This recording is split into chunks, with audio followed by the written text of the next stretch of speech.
freshly faded barbershop here in North Park.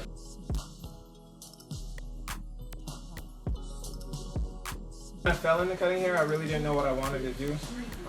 I'm artistic by nature, so I wanted to find something that would allow me to express myself freely using my hands. You don't have to be a barbershop owner to be your own boss starting out, so that's what kind of got me into it. You have the ability to influence younger people around you, and just people coming into your chair, coming in your shop and having conversations with you, you have the opportunity, which is pretty dope. Because coming from the community where I came from in Southeast San Diego, I grew up in the 4th District. I was outside of it a little bit, but still close enough to get into trouble.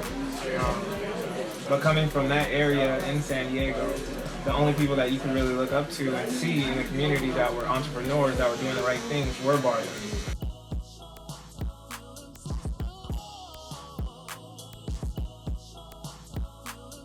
San Diego, from the outside, if you're not from here, it's a beautiful place, right? Beautiful place.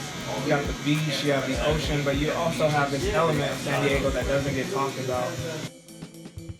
So, growing up in that environment, you know, and seeing, you know, some of your friends fall by the wayside, some people that weren't even in gangs, but just getting caught up in the violence and the things that come from that, and being able to make it out of those situations and be able to have an impact and get back, I think that's really important. San Diego that I grew up in, stuff gets swept under the rug in that community. Nobody talks about it, resources don't go there. But that's where I'm from.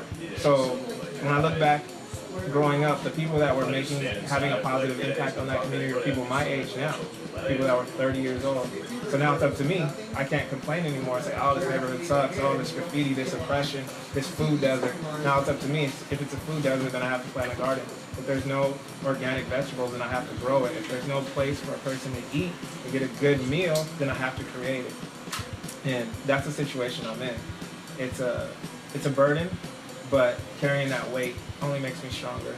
And if people are able to see me as a positive influence, not bragging on myself, but just see me as, okay, this person came from the same area that I came from. If I could do it, you know, the people that see me can do it also.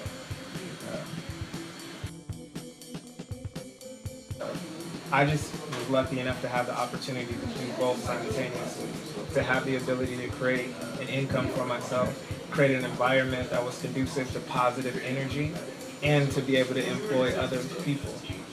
That, I think, was a blessing. A big thing is like focusing on the solution rather than the problem. Mm-hmm. What are some solutions that you would present to other people in other areas so that they can make a positive impact in their neighborhood? It's a great question, because a lot of the time we do spend time focusing on the negative aspects of things, and the problem is so dynamic. You know, it's like a Rubik's Cube. We fix one section of it and another section isn't the color that we need it to be. So we find ourselves in a situation where, how do we have an impact? How do we change the mentality and the thinking of people?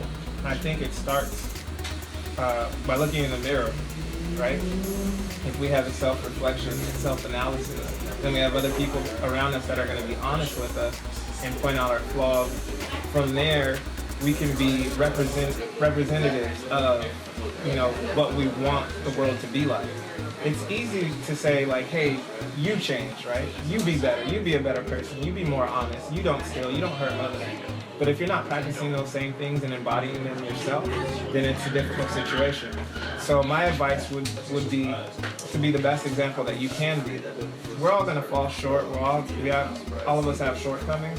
But if we try our best, right? Try our very best to produce quality in ourselves, right? And those around us, then that push of positive energy will start to have an impact.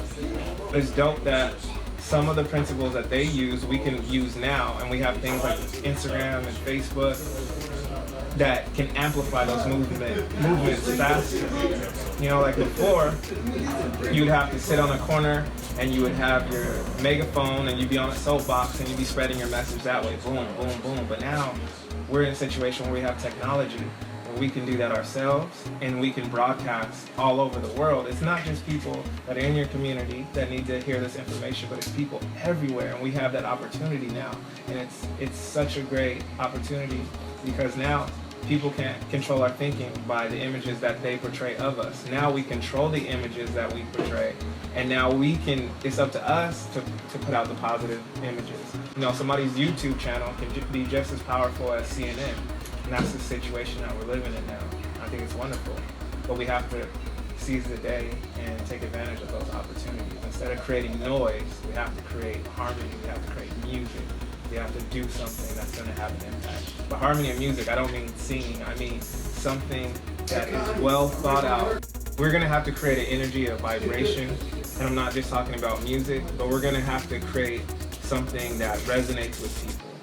When I mean resonates with people, it's the vibration that we carry around, and it's circulating through the air, and it's going to hit us. It's going to hit our ears. The light is going to hit our eyes, and it's going to resonate with us. And that's what is going to cause this movement to keep happening, to have this momentum that keeps growing. I think it can be done. I think it can. It's up to us to have an impact, to do something different. And that's why we're here. It's part of why we're here. There's a lot of disconnection among humanity. How do you think we can improve that? That's a difficult question to answer. To ask how we can bring people together, we would have to almost look at what did people do before that, before spirituality became religion? What did people do before that? And how can we make that effective now? How can we take the principles that people were applying and when they were living in harmony with each other and the earth, and how can we apply those principles now? And I say we have to look at what's common within all of them and say, okay, being a good person, treating other people fairly.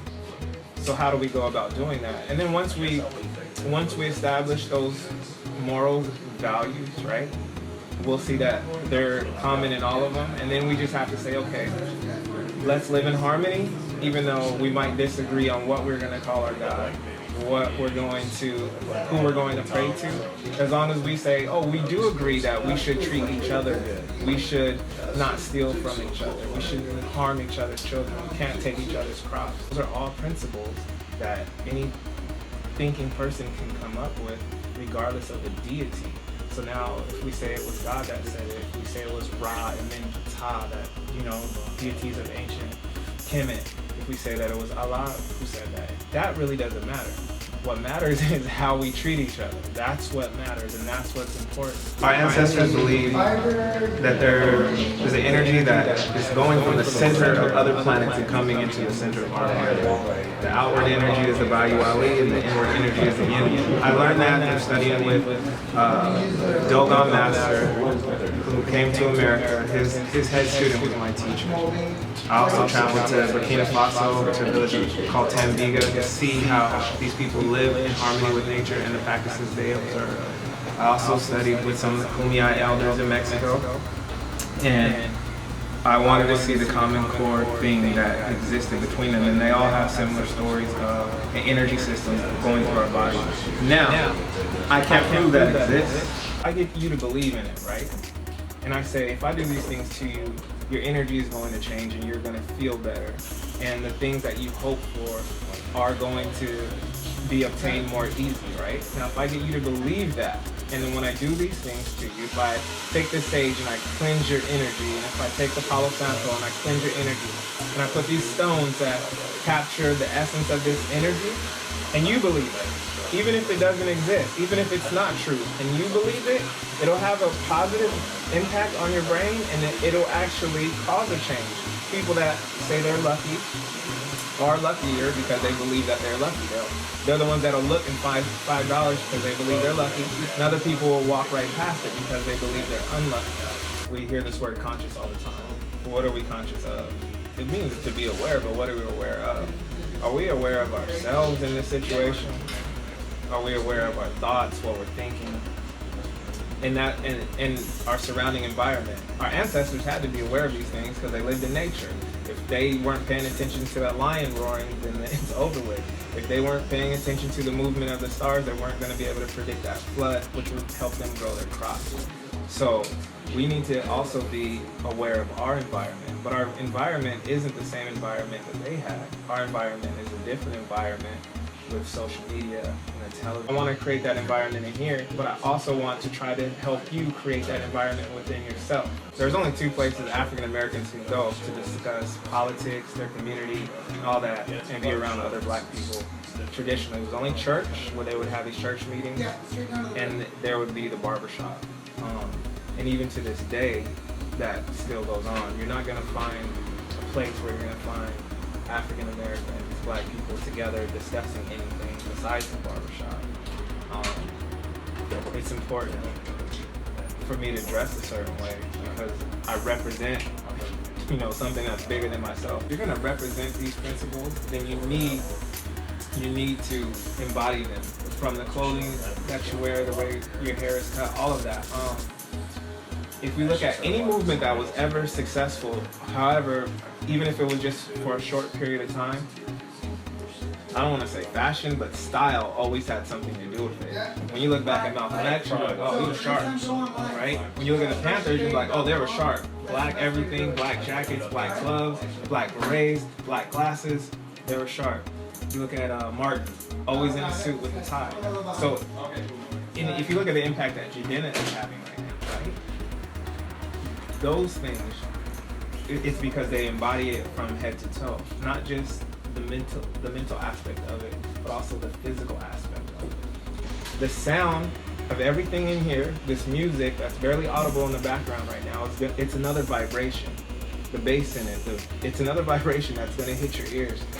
The smell of the room, the aroma, is another vibration.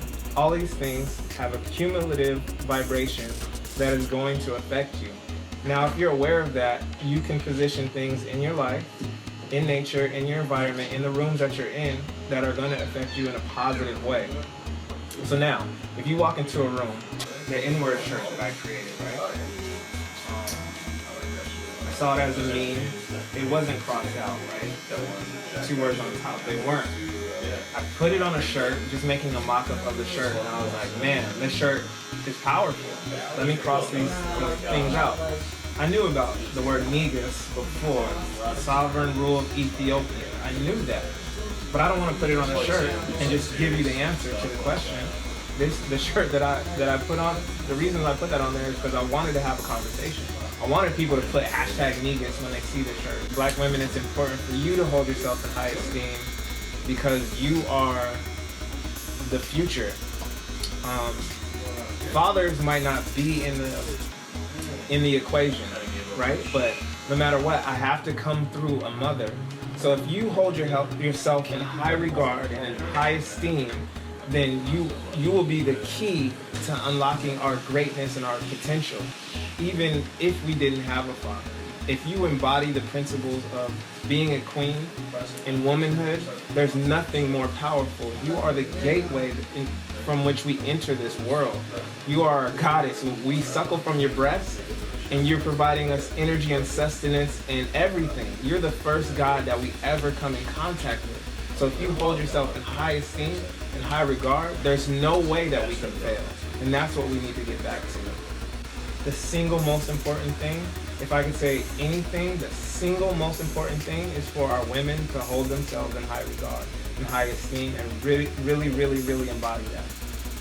Mothers, sisters, daughters, like for real, if we can do that, then I think our situation could change overnight, and that's what we're motivated by.